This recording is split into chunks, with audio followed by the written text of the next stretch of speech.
Good afternoon. I'm Daniel Miller, and this is the Gaming Dialogue Podcast.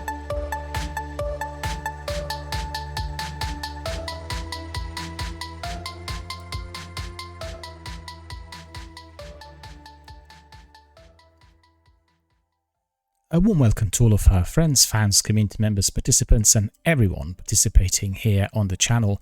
Thank you for watching us today, and thank you for being so close and dedicated to us for so many months and years since the channel had been initiated. Thank you to all who would have come earlier today to see and to participate in our first ever gaming news session here in a separate format.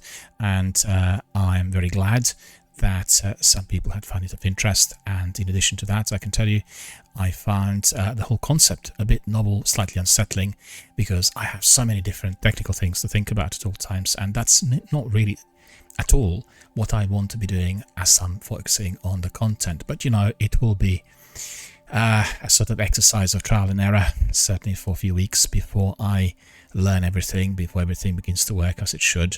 And as I mentioned over the weekend, we are going to be having our podcast in a separate format, and this is one of the first episodes of that type delivered on the OBS and my PC. So, you know, different to what we had in the past. Previously, we would have been watching Destiny streams, which is the gameplay streams, together with podcasts and news integrated. So all of that has changed, and we'll have separate sections for different types of content, and the gameplay is going to be delivered back to back with games and our community members who will be joining us and doing various activities. And you know, at the end of the day, I think this is proving to be a much more compact, much more novel, much more modern type of approach, which will align us with everyone else also who's doing podcasting and streaming. So today in our podcast, we'll be, first of all, trying to catch up, really, trying to find out what's been happening with everything in our community, and then we'll just try to unravel the stream of news that keep coming from Bungie. And as you know, we are having a lot of different information coming from the studio, as we're all hotly anticipating the release of the final shape on the 4th of June. And I think everyone has been very, very excited about the Into the Light event that all of us are participating in.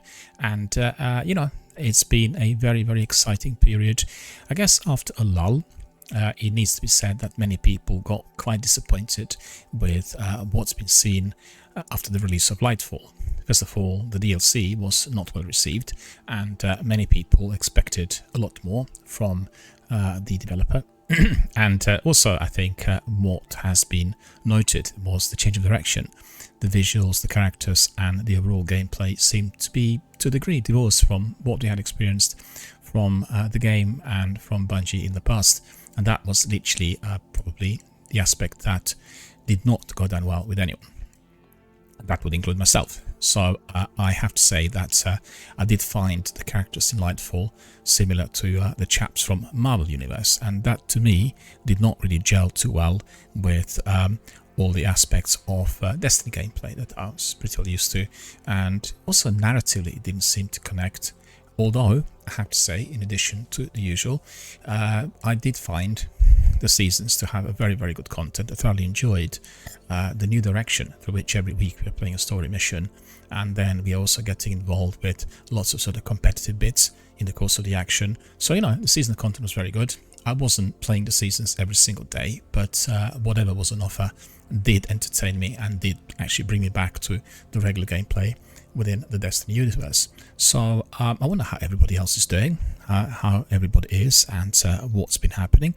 And I just need to double check whilst I'm talking here to make sure that we are streaming to the right channel, because I've got to tell you, I have seen that previously, earlier today when I was streaming, instead of going through the Destiny category, I've gone to Apex.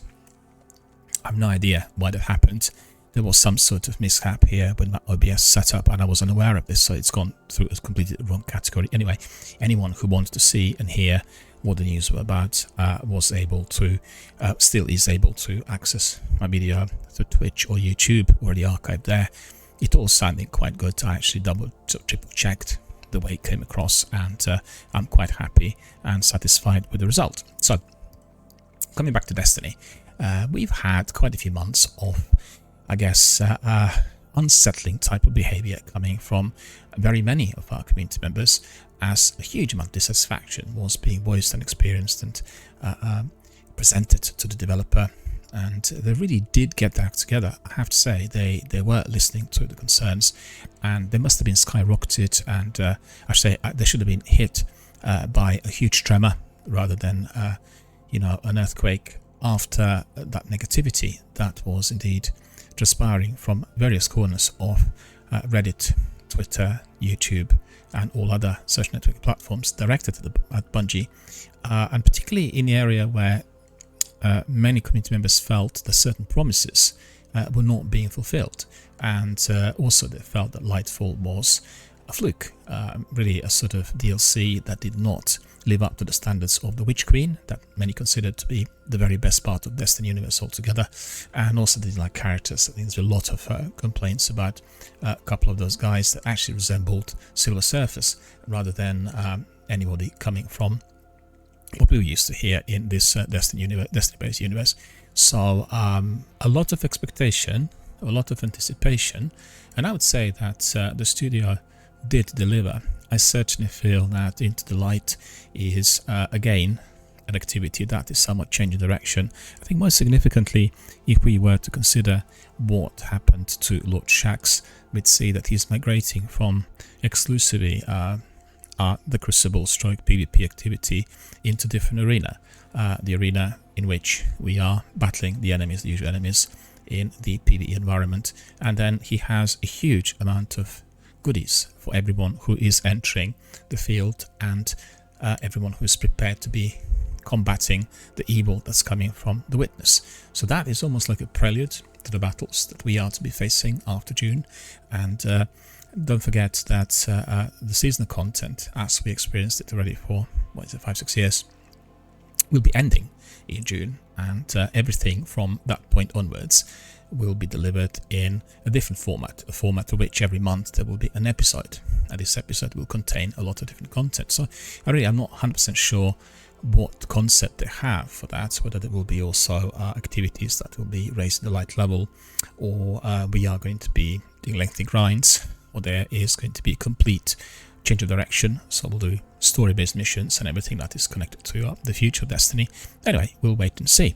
And let me just double check before we carry on, and I want to see whether we are streaming through the right channel. That's the most important thing of all, because I want to see that indeed we are live correctly, and I can see everything is streaming live as it should.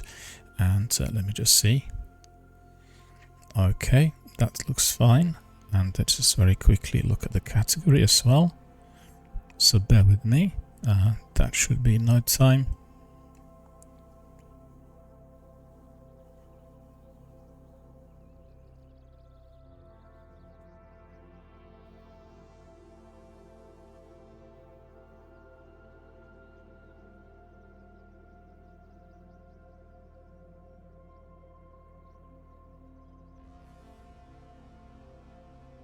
Yeah, everything is in order. I'm very happy to see that. That's excellent. And let me just double check that again. Yeah, I'll just leave it in here. Okay, good. Right. So, as I said, Destiny is providing us with lots of interesting surprises. And I actually had written a list here of various things that Bungie had been sending to us over the last couple of weeks. And I think there is, well, on one hand, anticipation, on the other, a huge amount of anxiety amongst the staff members at Bungie, to know that the final shape will have to be as good as the Witch Queen, and it will really have to deliver on every level. And it's a huge risk changing direction, because we have seen previously that lots of people had cold feet when such novelties were applied.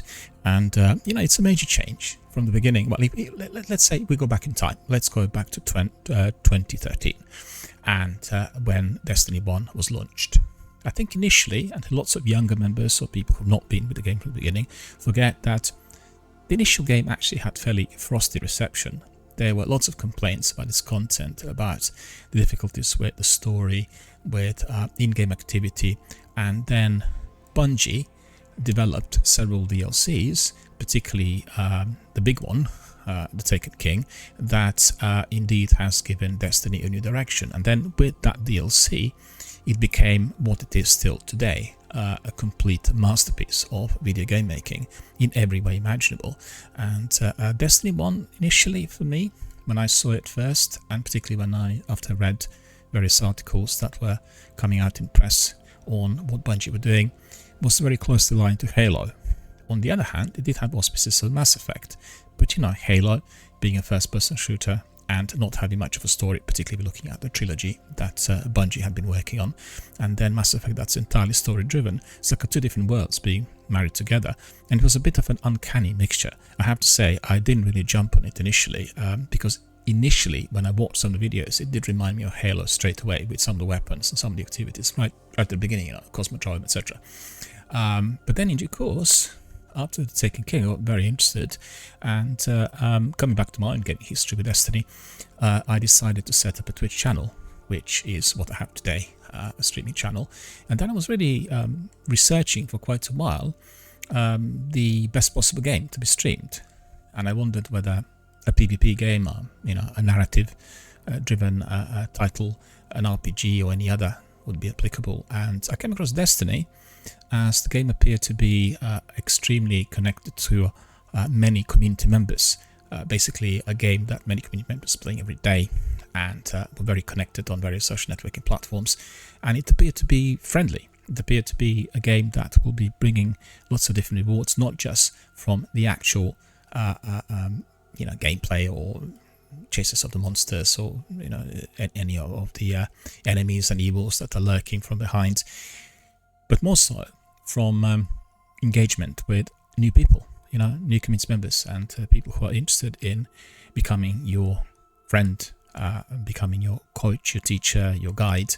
And I have seen on some of the forums, online forums, that the community was having quite a few members who were quite keen on helping others. And I also wanted to have a channel that would be dedicated to charitable fundraising, and generally a channel that is therapeutic for those who are participating live on air. And from the beginning, I had dedicated the channel and the membership to people who are a bit more vulnerable amongst us, people suffering from some sort of health problem, illness, disease, disability, people who are facing homelessness, people who are perhaps having difficulties with their family members if they're on the younger side, and generally anyone who is finding themselves in a sort of difficulty. So, the idea of running a game on the channel, which will be then therapeutic and supportive, was like a fairly important, very difficult task that I had put before myself, and I wanted to have a game that would be best suited to these kinds of needs, meaning a game that will be full of gamers that are interested in helping, people who are prepared to be teaching others, and those people who are not really erratic and want to chase scores and do things which are present in PvP and generally competitive online gaming. So little did I know that my choice of Destiny turned out to be the very best possible one. I had just losing chat for a moment. Yeah, let's see. So I can certainly tell you that I joined the community with the initial streams, and literally no time there were quite a few dedicated Destiny veterans who were very, very prepared to come in and teach me on how to play the game. And I knew nothing about Destiny Universe at the time, but pleased and happy that I was able to gather a number, actually it's quite a great number of Destiny veterans. I cracked on, and I built my own community here on Twitch that was highly interactive, very supportive, very regular, people coming every single day to join forces with myself and others. And we also had established a small support group through which a group of our VIP members, people who became our regulars and amongst the group of Destiny veterans, were actually prepared to tutor, to coach others. So it's like being in high school or being at university. We have a tutor or mentor, and they were holding up those positions for quite some time. And we, in fact, were able to connect even with others who were quite experienced Destiny gamers, and for whatever reason, those who were not able to collect certain pinnacle weapons, or indeed people who were perhaps struggling with certain tasks. Those guys, those veterans and people who were here with us from the beginning, were able to really provide them with the right advice, with the right direction, and many of them became lifelong friends. And we also had several teachings in which more experienced, more advanced video gamers overall were prepared to volunteer tutorials on certain glitches through which people can advance if they're doing the PvP in Destiny, or if they're doing some specific tasks in order to collect exotic weapons, and that was all greatly appreciated. But most importantly, on the top of all of that, for me, the greatest value was purely in the friendliness of the entire group. We had so many people who were so friendly, so amicable, so attentive, always paying attention to those who appear to be a bit weak, and most importantly, very patient with myself when I was trying to learn the ropes in this Destiny universe, which in fact wasn't that easy. We did have many obstacles and difficulties initially. I'm not very good when it comes to jumping in games, that is, and I had many difficulties with my Warlock in Destiny 1. You will be familiar with his jumps, and I really didn't seem to be learning too well. And I remember there was one activity when I had to jump through various platforms where in fact I died 156 times. So that must be a record in the Destiny community. When looking at somebody who's playing a campaign, is actually not able to complete that task. And the reason was simple. I was not using the proper jump, which was not properly enabled on my light tree, and the power, the light, whatever we call it nowadays. And there were several people who were very keen to point me in the right direction. And then Captain Jack, one of our Destiny veterans, was perhaps most patient, and he was staggered by the number of deaths I sustained there and then. But you know, in the games like Destiny, dying is part of the overall activity and life out there, and you've got to be able, and you've got to be prepared to be dying many times in order to have a lot of fun. And similar to Warzone and my clan in there, my regiment I should say, we had more fun when dying than when we were actually winning the matches. And that's because, you know, the dying generally was ridiculous and something silly happened and we all had a good laugh, and that's exactly the way it needs to be. So the other thing is that Destiny for me came across as a game that didn't really have the competitive aura attached to it. I know that people who play the Crucible and PvP, they always think that this is like the pinnacle, but I see it as the weakest part of Destiny. This game is not about hammering the scores and, you know, chasing others and doing kind of bang bang kill kill, get up die die. That's just completely feeble for myself. I really don't see any of that as being of significance when it comes to my enjoyment of gameplay. For me, I will separate Destiny 1 and Destiny 2. In Destiny 1, it was the community spirit. It was the difficulty of certain tasks and overall helpfulness of the community members who were prepared to step in and provide assistance. I can certainly point out that our community member Matthias, I think his user ID is Dark Haunting, really a true expert in many tasks in Destiny 1, was able to guide me towards two very important weapons in the game, and these were Dark Drinker's Sword, and really the whole activity, the way you conduct particularly the campaign missions, changes completely after you have it in your possession. And then there was Sleeper Simulant, the exotic rifle, which indeed is one shot, one kill when it comes to eliminating bosses. And I was very, very pleased to have been able to acquire it, and very grateful to Matthias for doing so. And I also need to say that Matthias was a community member who sometimes would get up at 2 or 3 in the morning, 4 in the morning, because he lives in the US, and the thing is his time zone is like 9 hours back from us in Britain. He would get up at 3 or 4 in the morning, or even earlier than that, in order to provide tutorials to myself and some other guys. And that was just astonishing, you know, that degree of commitment, both to myself, to the channel, other community members, and Destiny is nothing short of exemplary. It's just absolutely incredible, and everyone needs to really look up to that sort of dedication which indeed would be, I guess, affecting his ability to do other things in the course of the day. You sleep like 2 or 3 hours a night. That's really making it very difficult for you later in the day. Right, so Destiny 1 for me represents that community spirit, that togetherness, that new bond which you make with somebody who lives in Australia, New Zealand, South Africa, whilst you are somewhere on the North Pole or in Shetland, in Scotland, and you get to meet new people. You talk about the game, and then you get to know them better, and you talk about literally everything. And it's all about being able to make new friends.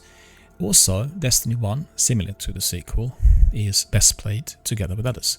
This is not a game you should do by yourself. It's been created as a multiplayer, and a game that really, with so many different tasks, is basically spearheading the effort of a group, and be it through strikes or activities where you have a team of 3, to the pinnacle activities called raids, where you have 6 people involved, and you can then, as a team, attempt to defeat these terrible enemies that do require knowledge, skill, and patience.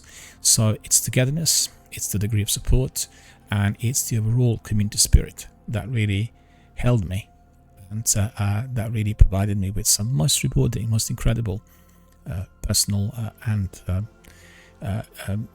group game experiences that we'd had in Destiny right from the start, ever since I joined the community and ever since I was running the channel. Then we had Destiny 2 launched, and the game initially again did not live up to its expectations. We did see that there were some problems with the content, there were some problems with in-game mechanics. I did have some difficulties with my power level as well, and generally it didn't seem to have as much content or as many difficult tasks compared to the original game. And then, in view of the complaints that all came out in the course of the first year, Bungie kind of altered directions, changed courses, and they went for seasonal content that in the course of the second year, so it was 3 seasons, lasting 4 months each, turned out to be probably one of the busiest years that I've ever had in any game. There was such a multitude of tasks, and there was so many different types of things that you could do. And I guess in the course of the second year, they realized that it's the diversity, it's the multitude of different types of activities, and the selection of options that will draw both the gamers, young and old, people who played the game from the beginning, or those who are just joining the community, in order to really find their feet in that universe by doing certain activities that they would like the best. And that really carried on from year to year. We are coming out to the year 11, so it's 2024, and the game initially had been launched in 2013, and we are coming to the full circle with the final shape, which appears to be the next stage of Destiny Saga. We've heard from the game director that this is going to be concluding this part of the legend, and lore will be ending as we defeat the Witness, and then the new saga will unravel, possibly with new characters and different concepts and different storyline altogether, maybe more narrative driven, maybe hard to tell.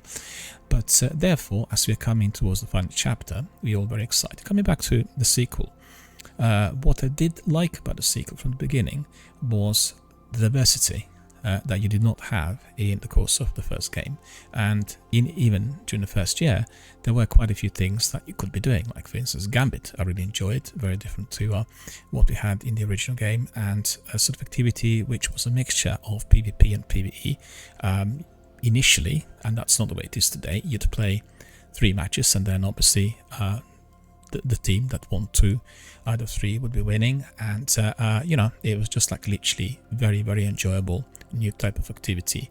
The Crucible also was somewhat enhanced. The maps were not as tight, they weren't just like simple death matches, and generally the content I thought I liked because it was more story driven. It was giving me, I guess, a few snippets of the story, maybe a few more clues about what was happening in the Destiny universe compared to the first one, but in fact I still don't really fully understand who does what. And then as we progressed with the seasonal content and over the years, I got to like it even more.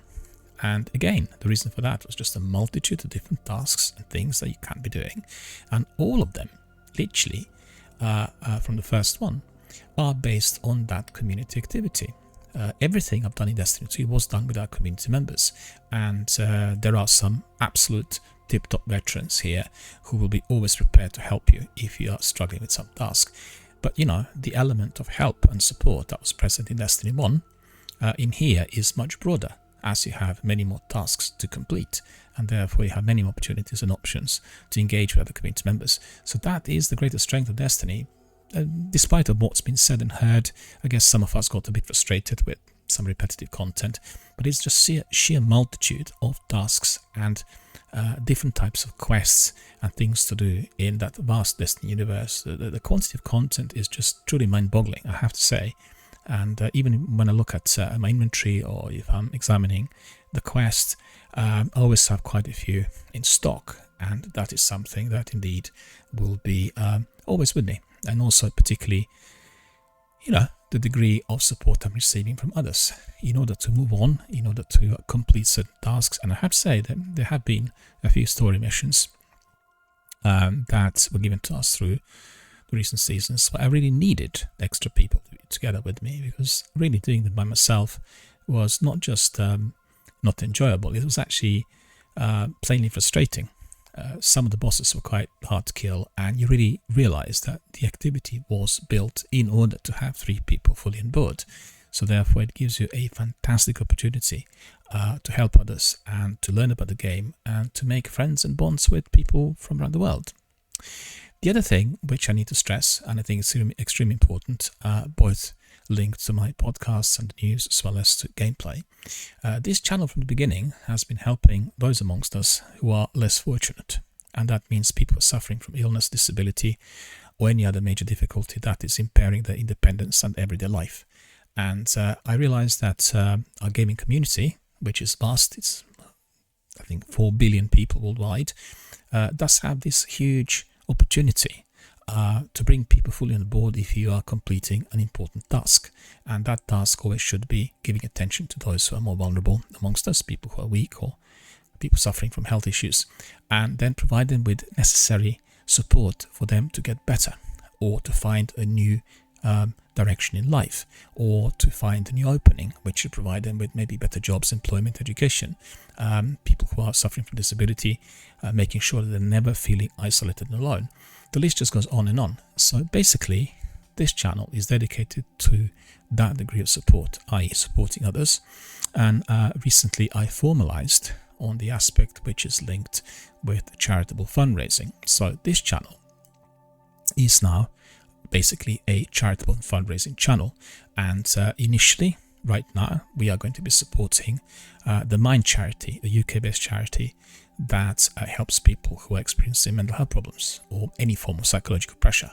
And they have many offices countrywide, and they have local branches. Anyone who is experiencing difficulty can phone, make an appointment, and be seen. And their services are absolutely second to none. They're tremendously valuable, and they save lives. So therefore, being able to support the charity will be a true privilege.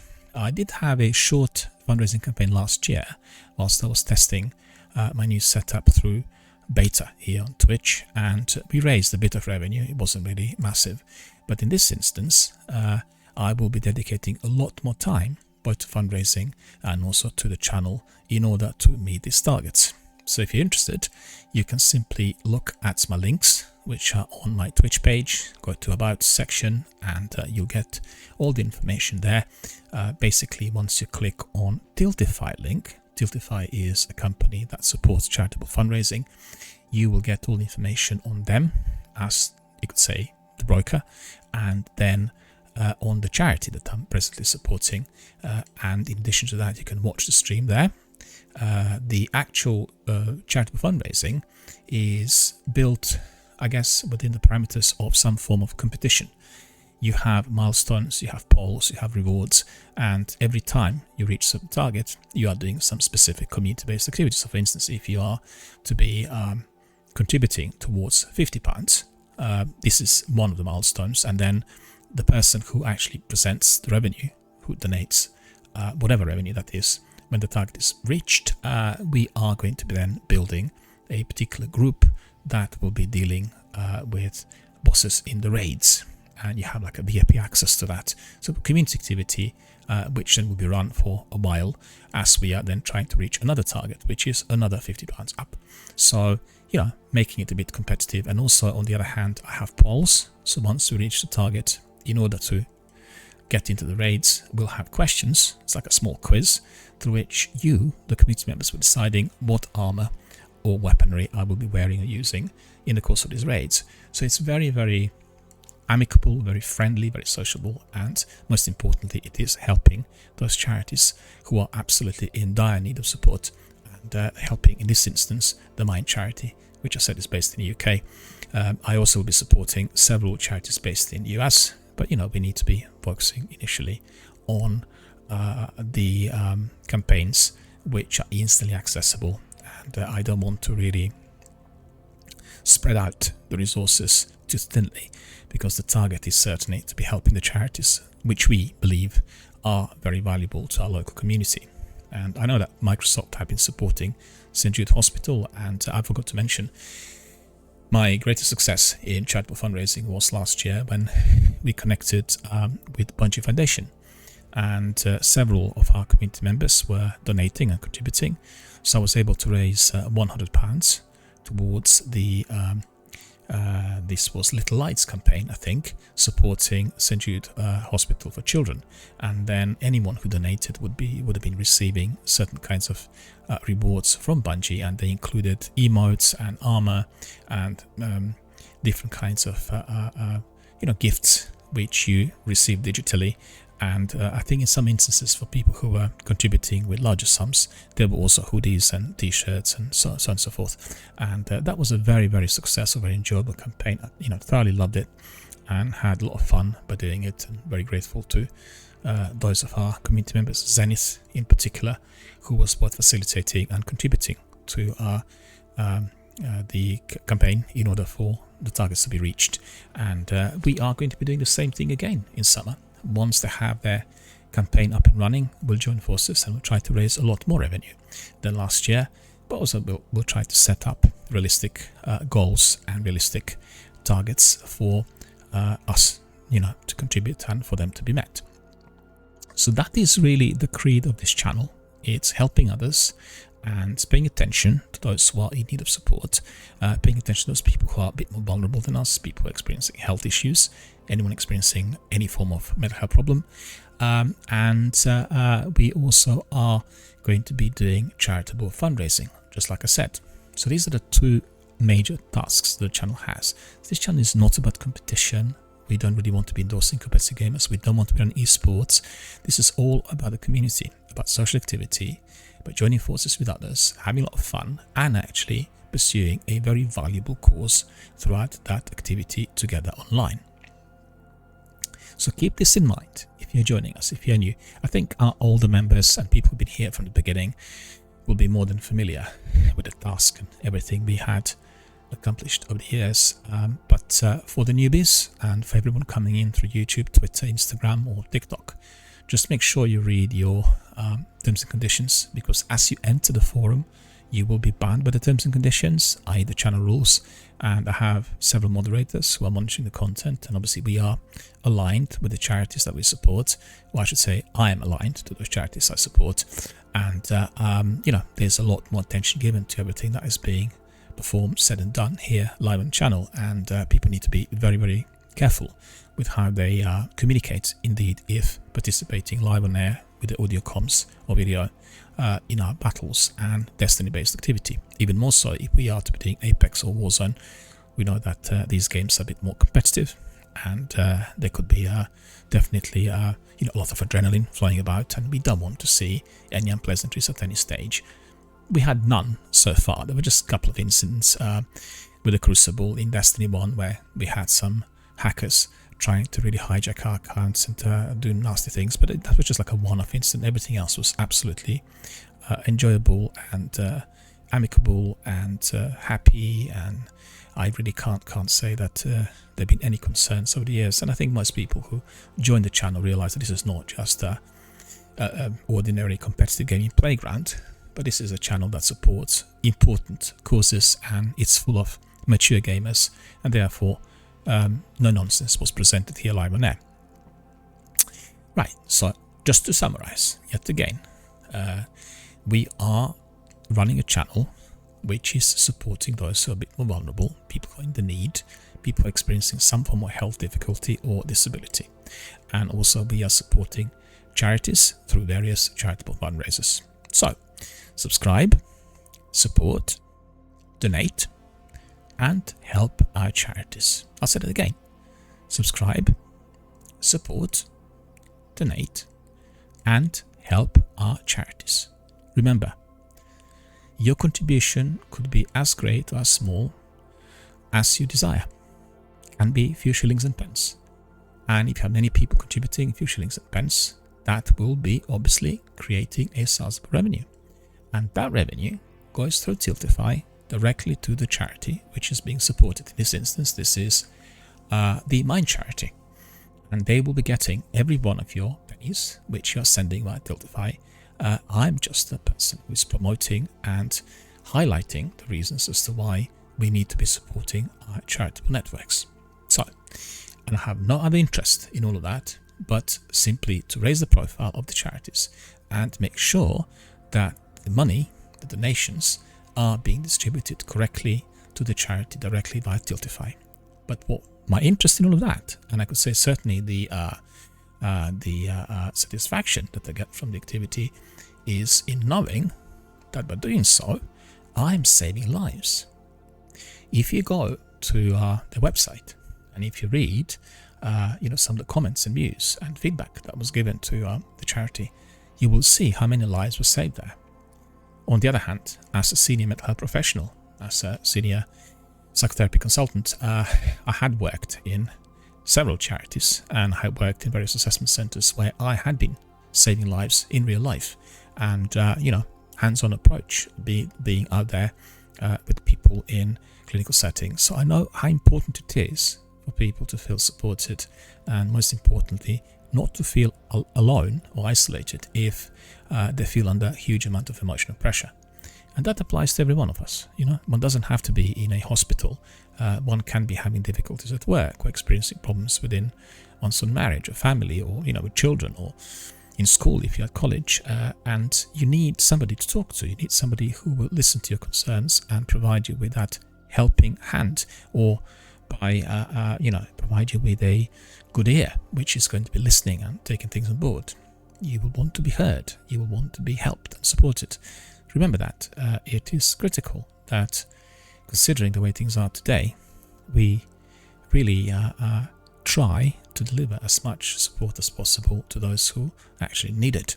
And sadly, as I carry on, I see that many more people are in that category in my local environment and in many other countries where I travelled. And it is not the way things should be.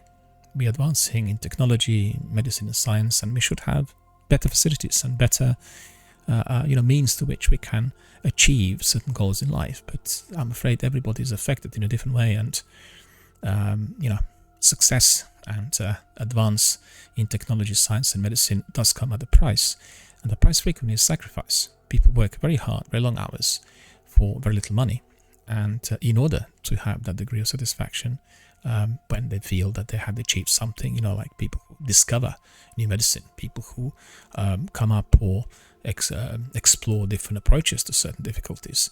And that can be very, very heavy going, can be hard for people to digest, and sometimes people buckle. They can't carry on.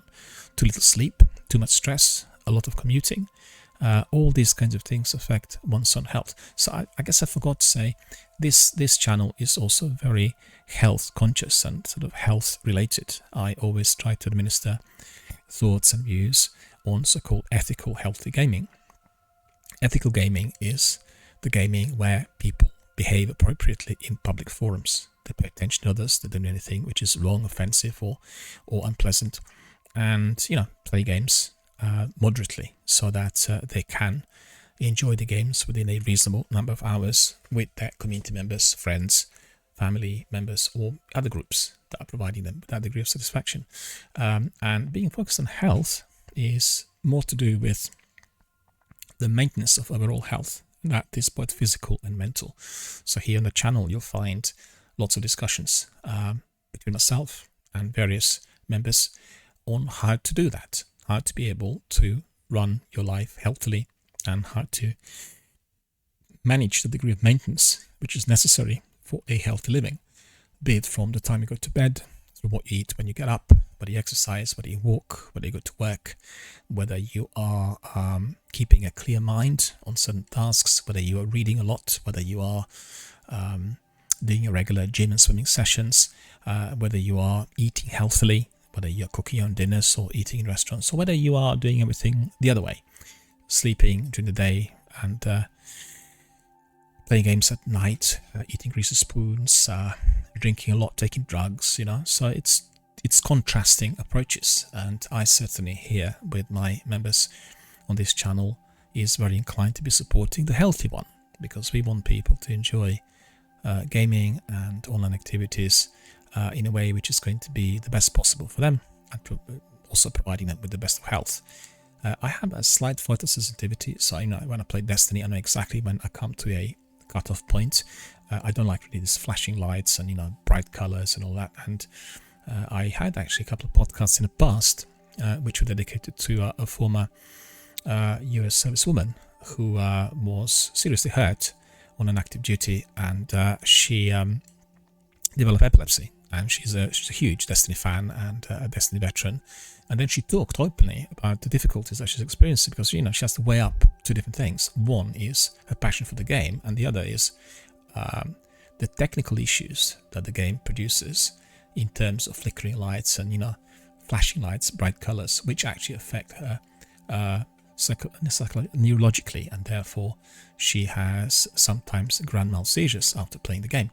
So it's a very interesting selection of thoughts and reflections on how one can be running a successful gamer's life if suffering from such conditions. So I really advise everyone to listen to these podcasts and read the articles which are associated, or all of them are recommended in those podcasts. They're actually on my highlights. You'll be able to find it with ease. But that is the best possible direction that one can be getting. Somebody who had actually signed a dotted line to serve the country and sustained injuries, and therefore suffered tremendously on physical and emotional level, and then had built the internal capacity through which she can survive the illness and find other activities and enjoyment in life. So that altogether is truly remarkable, and I recommend a very good read of that, as well as a good listen of these podcast sessions to everyone. Anyway, health is what we talk about here, together with video gaming, i.e. video gaming and the maintenance of health. So that is what you'll find here frequently, and most frequently you will have other community members engaging with our live online sessions when we discuss games and everything which is health related. Today's podcast is, in addition to being a brief introduction to the changes and everything that I have prepared for you, also an introduction to what is to follow in Destiny. As I mentioned earlier, we have lots of news coming from Bungie, and I have seen that they have been also producing several trailers and teasers and some concept art, which is drawing us to the 4th of June and drawing us to the final shape, and I guess making us purchase the DLC and everything else that comes together with it. And I had a couple of comms from Bungie in recent weeks, and I'll share some of them with you. They said that they are considering how to raise the power level, and they said that perhaps they're going to be raising it to 10k, but it is presently already approaching 2000, and then once they launch the final shape, that probably will be exceeded. So they want us to be I guess considering what kinds of difficulties we may have in terms of our progression and experience. And they gave us a few trailers. I mean, have you checked the trailers which are online? You can find them on the Bungie YouTube channel. They're really very, very good. They give you a very good picture of what is to follow. And then they also have been telling us that in the videos you can just really figure out how some of these changes are going to be applied in the final shape. A very huge amount of anticipation presently is about Pantheon, and Pantheon, as part of the recent event, will have to be starting next week, I think, if I'm not mistaken, next Tuesday. And then they're also talking about the new modifier, which will be arriving in PvP. That's the Crucible. We have presently the Iron Banner up and running, and I think the final week will be approaching very shortly. Then we have some activity which is called Dress to Impress, and that will be cosplay in Cosmodrome. Have you seen actually on my Twitter quite a number of cosplayers who are doing Destiny cosplay, and lots of those guys and girls, they tend to swing towards Japanese games, you know, like Final Fantasy, etc., because they have a diversity of characters and very funky costumes. But I find those who align with Destiny to be equally formidable. So definitely have a look at some of these chaps and girls, and you know, some of the works. I mean, I had some comments coming from the gamers saying, why are you connected to cosplayers? They're just like, you know, selling themselves. Well, it's not quite like that. Depends obviously on how you do the cosplay. But there are people doing, I'll give you for instance, Andrasta is one of my favorite cosplayers, and she does well, quite a variety of different characters. But recently, in recent months, she was swinging towards Cyberpunk, and Cyberpunk has also beautifully illustrated, designed backgrounds and characters who always rise to prominence if you sort of go through the dark alleys and you explore the buildings which no one ever entered before. And she does sort of capture the aura of mystery which is present in Cyberpunk, and I really love the cosplay. Anyway, coming back to Destiny, if you are wanting to take part, then definitely Cosmodrome is the place to be. And so a bit of introduction coming from Bungie that said that we are basically progressing towards a field where no one has ever gone before, and so nobody wants that to be the very end of Destiny, and everybody's wondering what will happen next after the Witness is defeated, but they're not really giving us too many clues at the moment. I mean, one of the first things, I guess, prior to the battles is for us to concern ourselves with enemies that shall be faced there, and they said that the Witness has created quite a selection of new enemies and factions, and some of them are called the Dread, and they have really quite different ways to which they will fight you, and they release several videos at the moment which are giving you a very good picture on what you can do with them in order to be tackled and defeated. So you have Harbinger and Weaver, you have the Husk, and you have the Grim. So it's 3 separate videos, and all of them are, you know, fairly short and crisp and give you some clear ideas. But I can't wait to see how this is going to work in practice. And then if you are an avid fan, you should also have wallpapers and screensavers. And in the latest newsletter, they've given me desktop wallpapers, which look absolutely beautiful. And then also for the first time, I have mobile wallpapers.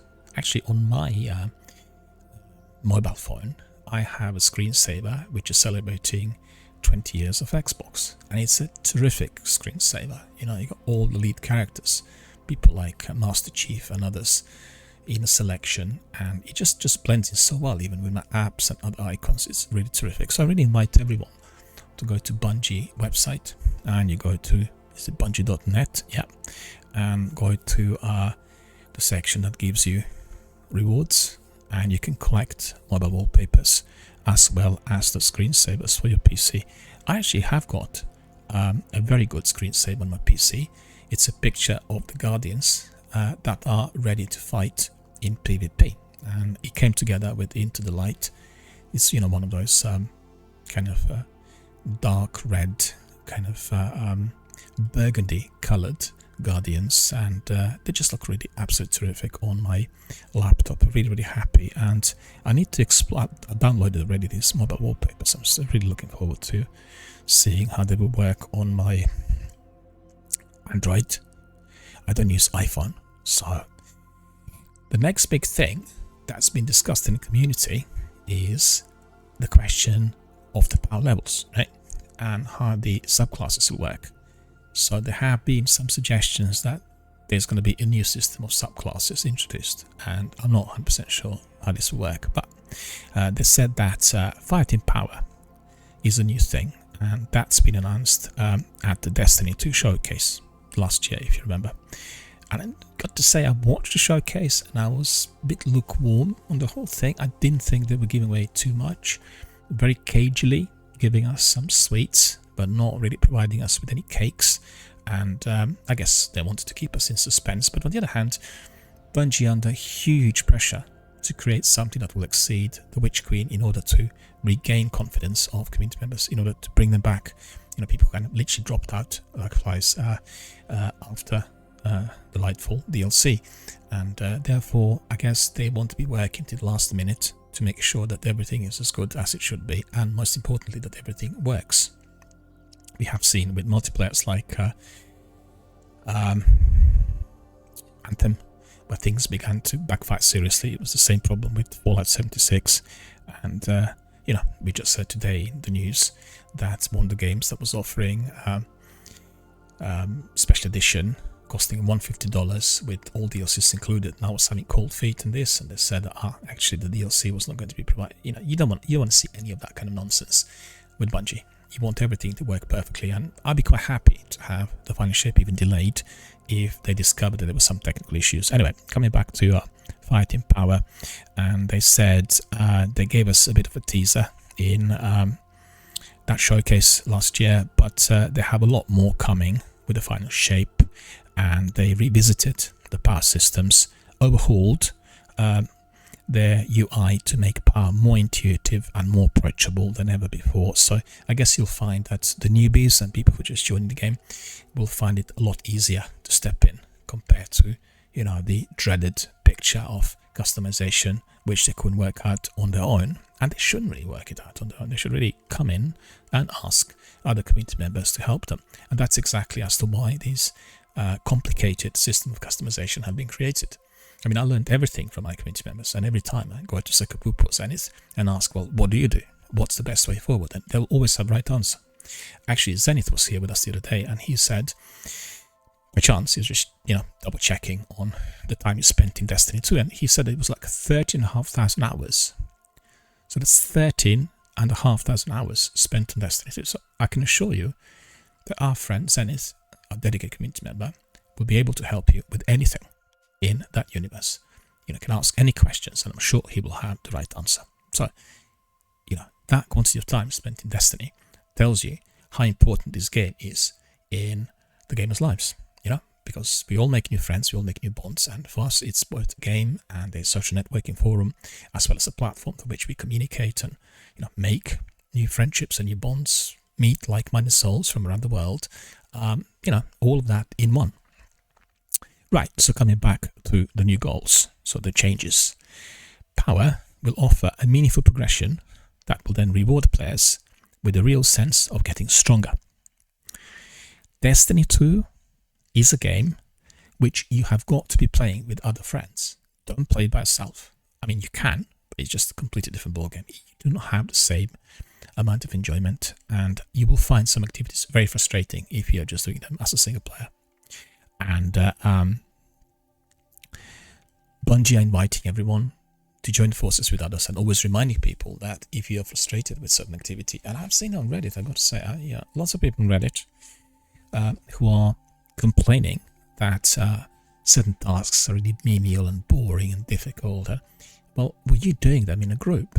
That's the question. And if you were not doing them in a group, then you experience them from a completely different perspective. You know, you're watching a game with another pair of eyes, and you know, you don't want to do that. So remember, the new power selections, the new power system will make it more amicable for the newbies to come in. It'll be simpler and straightforward. And then also remember that Destiny has got to be played with other people in a group, and best played together with other members of various Twitch channels. You know, join a Twitch channel which is Destiny dedicated, and then ask to play the game live online with a streamer and with his community members, and you will learn a lot and you have a lot of fun. So lower the barrier to entry for Destiny 2 story content. Well, that is important because I think on one hand, people should be able to access the game at any time and then learn as they go along. And secondly, they need to be telling the story in a fashion which is easily understood. You know, Destiny 1 was plagued by a system through which we'd had huge amount of information given to us by Ghost, who was telling us about what was going on, and that itself didn't really work properly. And you know, I felt myself to be completely oversaturated with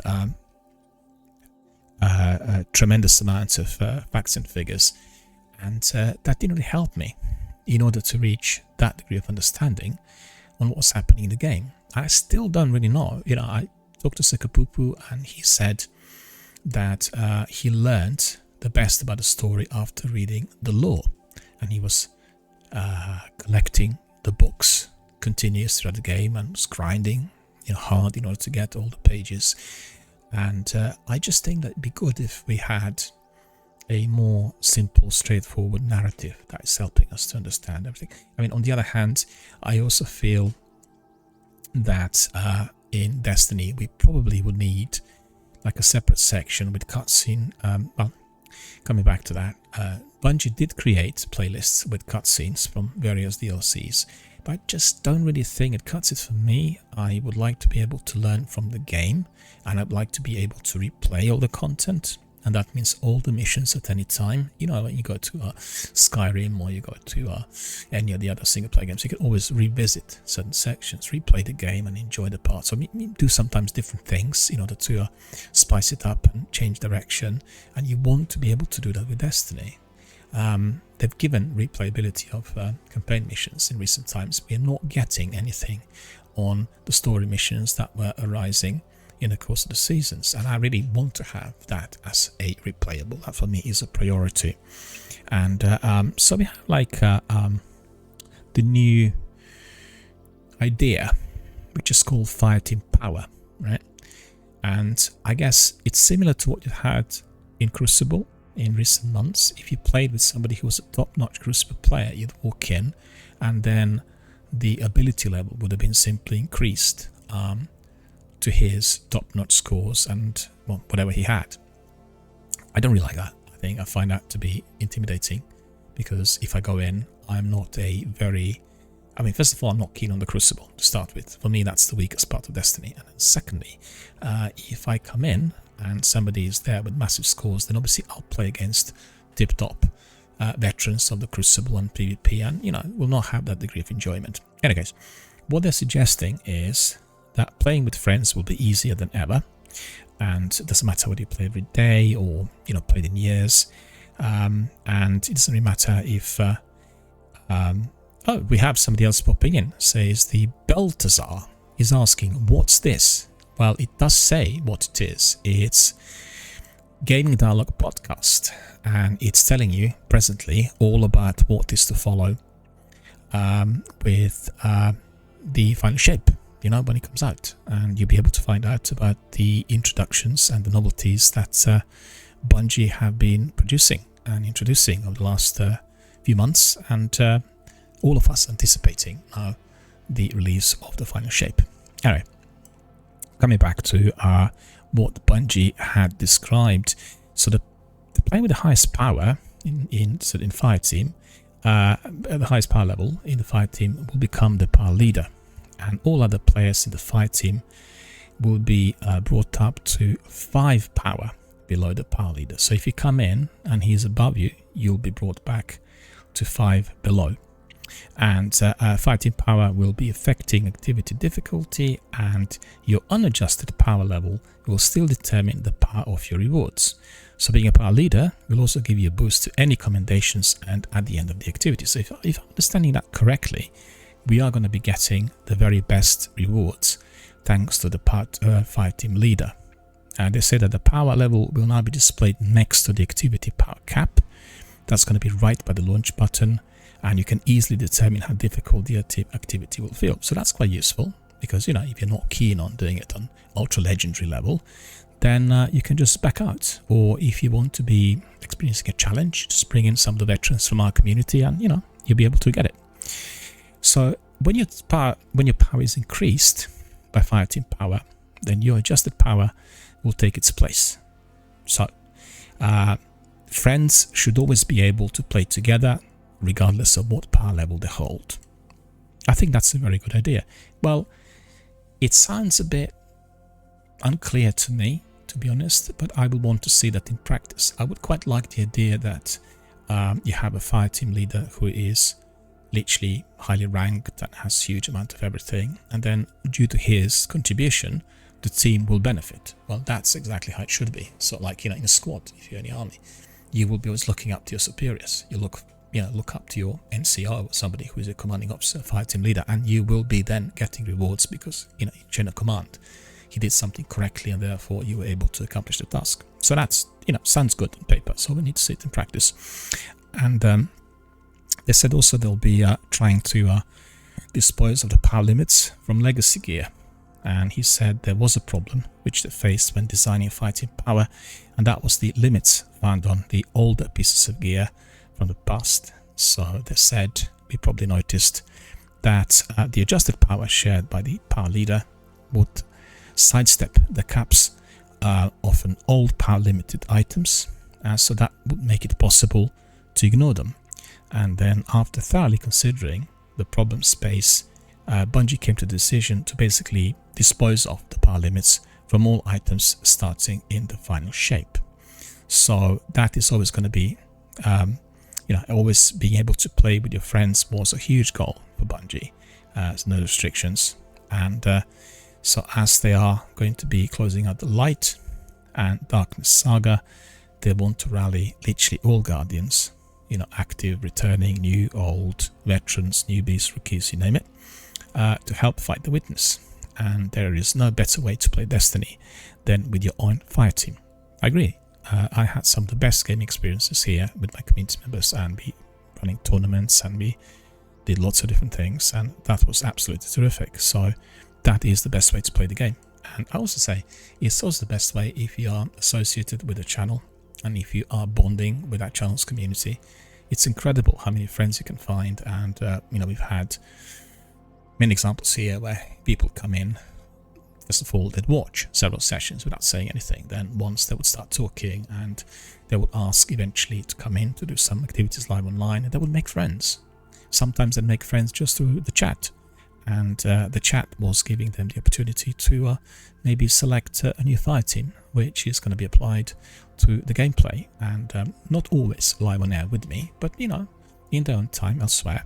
And all of that really worked really, really well. So that is the way to play Destiny. I think that Bungie really want to be enhancing and elevating all of that as we carry on.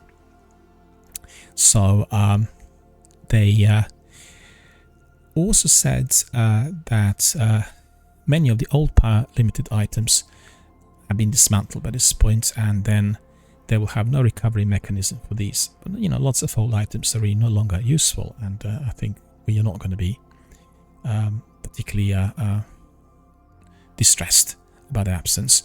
Going forward, Bungie intend to reintroduce sources for most or all of these, updated to modern Destiny sandbox standards, with other properties such as origin traits and build crafting perks, and in the same way as they've done that recently with the Brave Arsenal in Destiny 2 Into the Light. Yeah, I think that's a really good idea.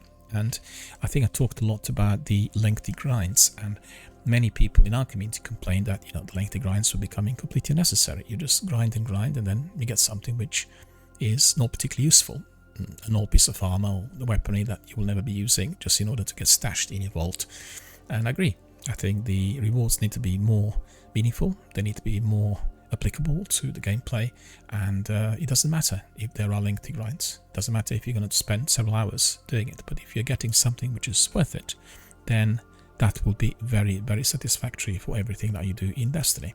And some of these ideas have been introduced in Into the Light. I guess Into the Light is a bit like a teaser on what is to follow, and they're really testing all the activities to see whether people would be equally keen and what the responses are. and I think generally Into the Light's been amongst the probably most appraised, most enjoyed activities ever since Destiny started, from what I could gather. Correct me if I'm mistaken, I've not seen too many negative comments really coming from my community. So power bands. They said that they will also be improving power bands to further lower the barrier to entry. So in the final shape, the soft cap will only require 40 power to reach, and that will be, I guess, depleted from the usual 150. So this change will be allowing new lights enough time to get familiar with the core of Destiny's gear power system before actually stepping into the broader game without holding them back. And you can also easily achieve the soft cap by playing through either difficulty on the final shape campaign. So if you are going to be completing the campaign on legendary difficulty, for instance, you will get an entire gear set at 1960 power. So it's 20 plus 20 into the power band, giving you a great head start towards being raid ready for contest mode. And that's 1960 power.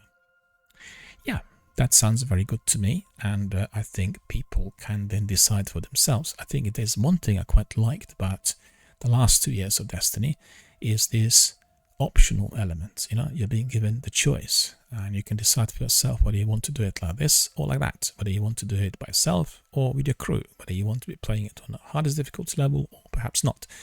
And that is something that I quite appreciate. I like just generally the games where there are lots of options, you know, like with RPGs when you have, I don't know, 4 questions or 4 answers and you choose one and then it's consequential, the story will unravel accordingly.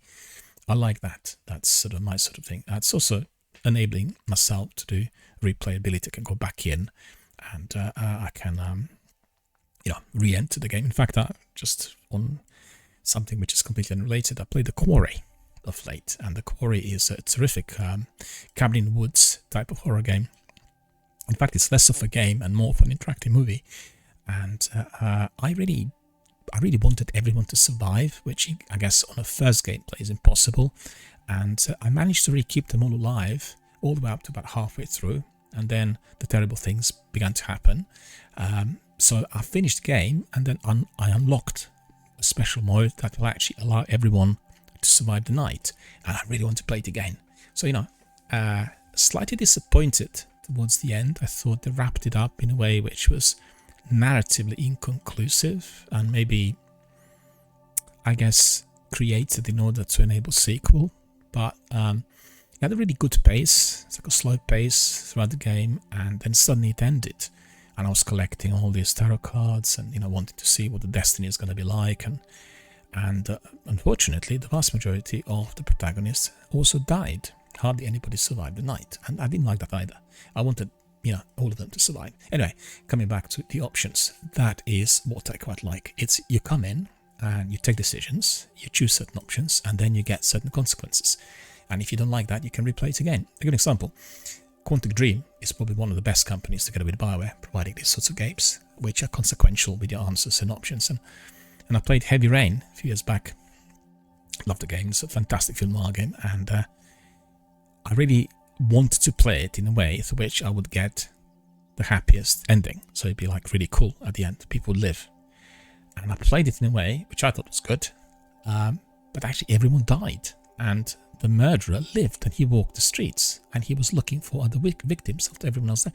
So absolutely devastated. I completed the game and had the worst possible ending. So I had to really jump in straight away, yet again, to replay and to ensure that we're getting like better, better kind of outcome. And guess what? Second time round was slightly better, but still very negative. Most people died. I played about 4 or 5 times before I had a happier ending, but it wasn't like fully happy. I wanted the 2 protagonists, the male and female character, to kind of walk into the sunset, you know, like a happy ending. It's never happened. I still have to play it again to get to that level, and I need to work out what is that I need to do to get a happy ending. You know, it's quite enjoyable because you are being, I guess, teased, and certain sections of the game are quite different, so it's not just completely repetitive. Anyway, I like that degree of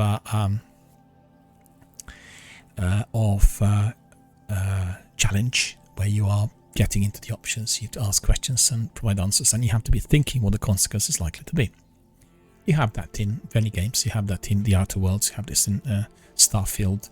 You have that in many other, like Detroit Become Human, again, Quantic Dream game. The list just goes on and on. Anyway, the resulting power bands, coming back to Destiny, in the final shape will be power floor will be 1900, soft cap will be 1940, powerful cap 1990, and then hard cap pinnacle is 2k. So depending on the power level, you are going to be qualified to enter certain activities, dungeons, raids, you name it, you know. Right, so a bit more on the activity power, and then I think we'll wrap it up, because there is a lot to talk about, and probably we'll leave some of that for tomorrow, because otherwise it's going to be a bit too difficult to take fully on board. So, activity power is the other thing which will be tweaked in the final shape, right? So beginning with the final shape, the power level of activities will become much easier to understand for everyone.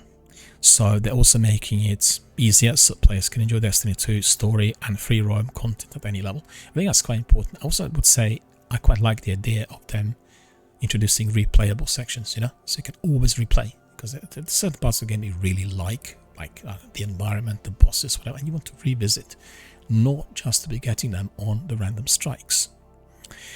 Activities will be divided into two categories: power disabled and power enabled. So let's see what these two are actually like. Power disabled activities play the same for everyone, no matter their power level. So it doesn't matter how strong you are, you can just play it at any time. Anyone at any level can jump right in and experience them to the fullest. So as such, increasing your power will not change the difficulty you experience, and you can't overlevel the enemies in these activities. The other is power disabled, right? So these activities will include campaigns, both normal and legendary, and seasonal story missions, free roam destinations, Crucible, and some legacy content. So coming back to power enabled, by comparison, is where you're going to be growing stronger by improving your power. So be grinding and improving your power, right? These each will have an activity power cap or a power level at which you will have created and achieved maximum effectiveness. So they have been improving UI to show you exactly what these activity power caps really are, and if you actually manage to reach them. And then enemies will have a set feel for how tough they are, even at the cap, but you will notice yourself getting stronger as your power level grows.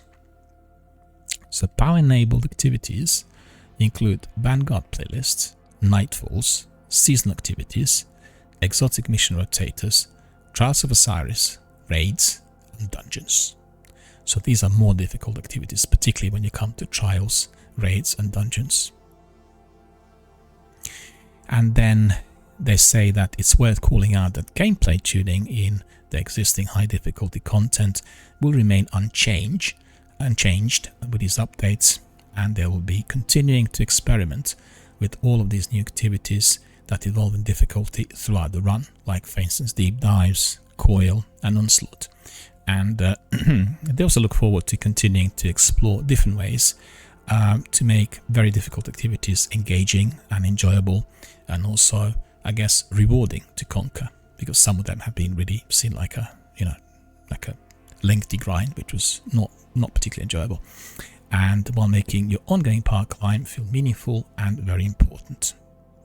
Okay, so they have artifact bonus power, and that's also connected to the collection of mods, and they say that the way you earn bonus power from the seasonal artifact is going to be staying exactly the same, but they are rebalancing this to better offer a meaningful and rewarding progression, giving other upcoming changes. So with the additional time offered by each episode, and don't forget, there's going to be no seasons anymore, it's going to be episodes every month.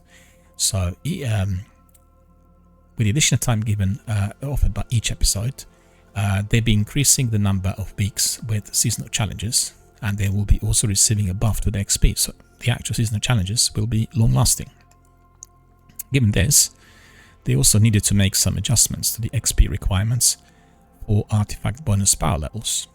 So their goal is to rebalance, for the rebalance where that actively engaged players could actually attain similar artifact levels achieved by the end of an episode, and that artifact power remains a rewarding pursuit literally throughout. Well, how is that going to work? Let me think. So the engaged players will be getting similar artifact levels achieved by the end of an episode, and that artifact power remains. I see. So as you are achieving that artifact level, you're not dropping below. You are just going to be carrying on with the next episode. But then again, you'll be just increasing everything from episode to episode, right? Or maybe the increase will be minute, like, a notch up or something. I don't know. I need to see. All right. So we have account-wide power as well. Titan, Hunter, Warlock. Most of us play primarily just one character. But what if it didn't have to be so hard to walk in a different class of shoes? Or, Greaves, Strides, Boots, Armor. They're also going to be lowering the barrier to entry to play multiple classes by introducing account-wide power. I'm 2 minds about that. If you are having characters that are automatically updated with your power level, then you will not have the need to be replaying certain missions, And I think the beauty of Destiny was actually doing it on various characters and going through literally everything. Just bear with me a second.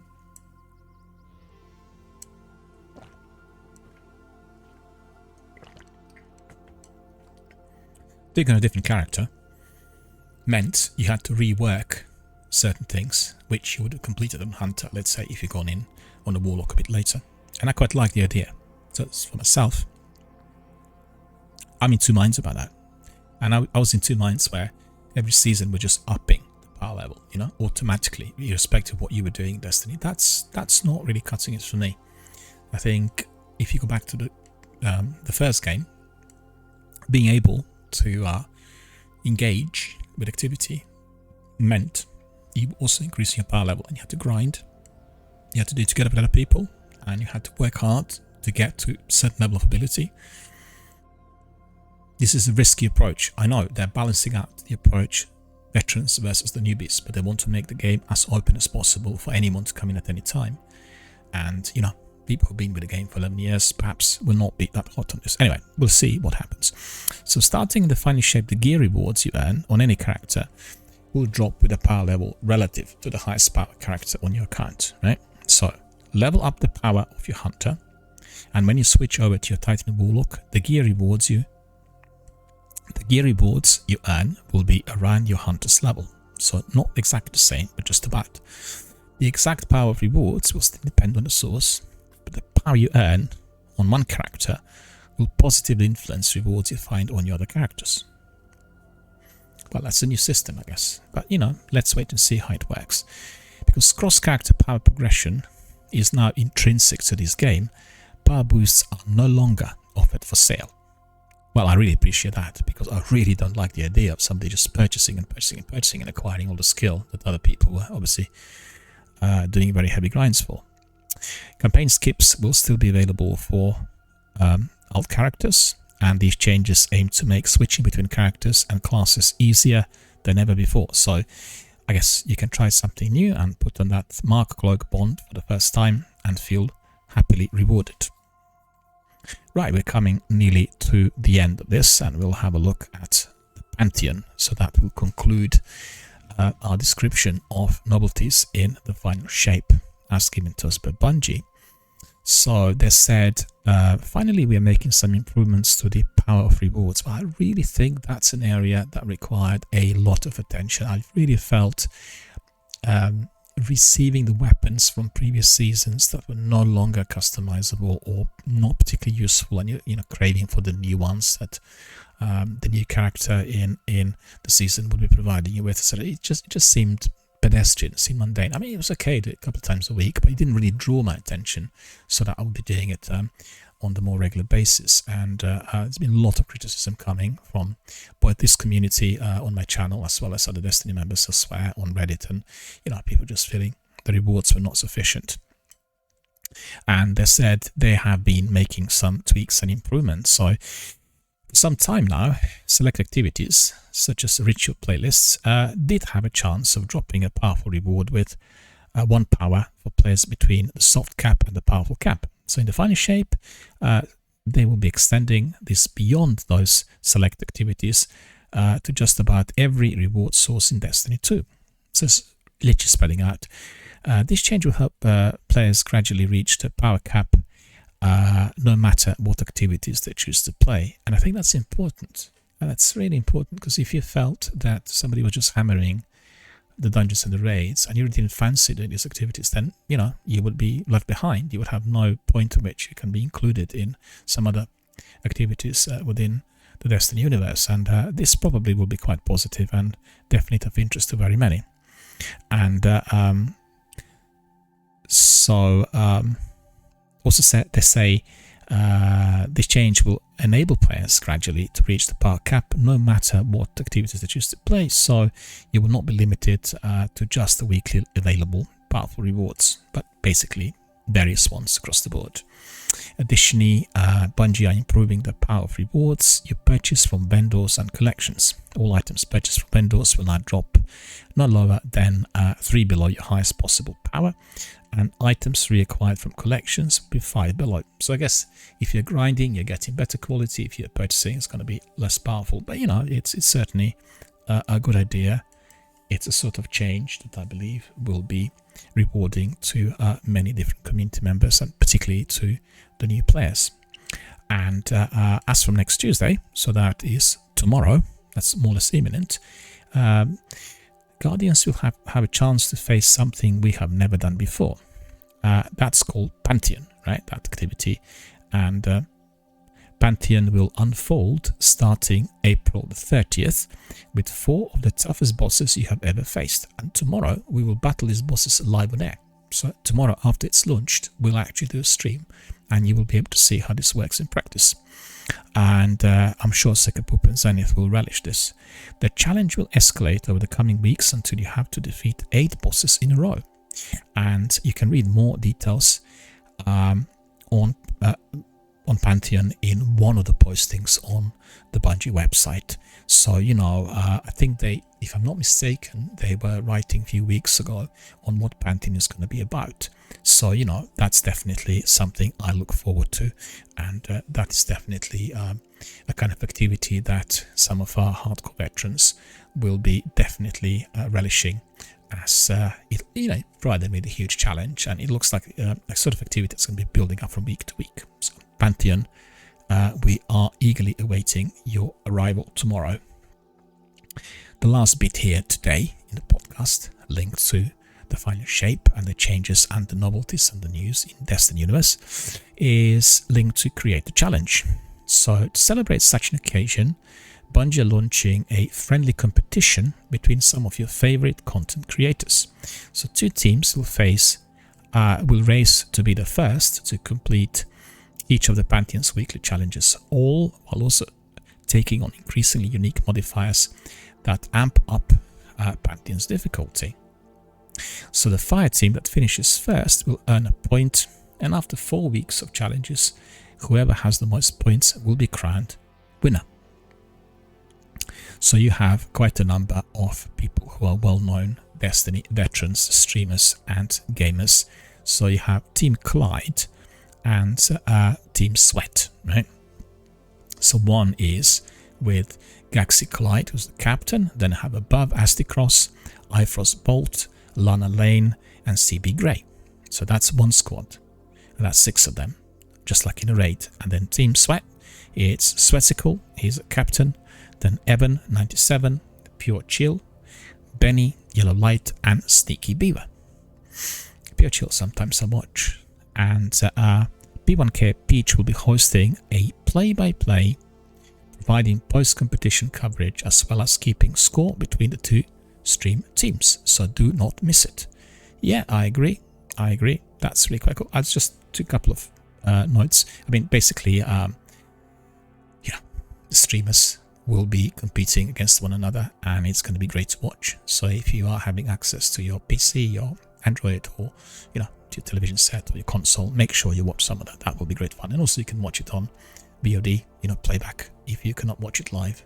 But yeah, I've seen some live broadcasting, which was very similar to what you would see in Super Bowl, with people, with commentators, and it's huge adrenaline and excitement and all sorts. So, good stuff, really, good to watch. And I would be very, very happy to see how they, as experienced Destiny veterans and, Twitch streamers, would be tackling the challenges in the Pantheon, because this is a new activity.